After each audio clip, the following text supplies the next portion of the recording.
Mga ate ko'y at ko'ys, may sasabihin ako sa inyo. Alam nyo, wag na wag kayong magpapaapekto sa mga taong walang ambag sa buhay ninyo.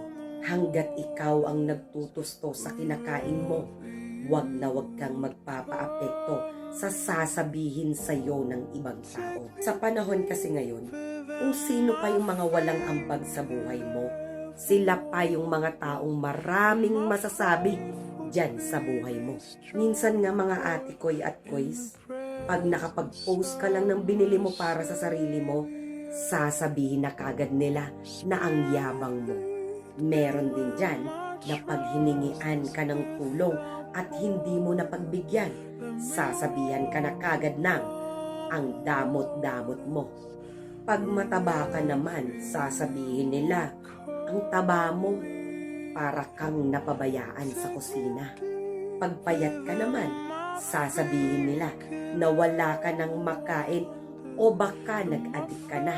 Kaya mga ate ko'y at ko'ys, gawin nyo lang ang mga bagay na magpapasaya sa inyo. Hanggat wala kang ginagawang masama at wala kang tinatapakang tao.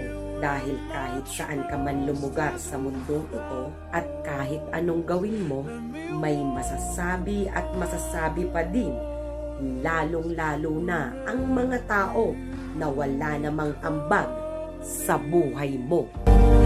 Take me deeper than my feet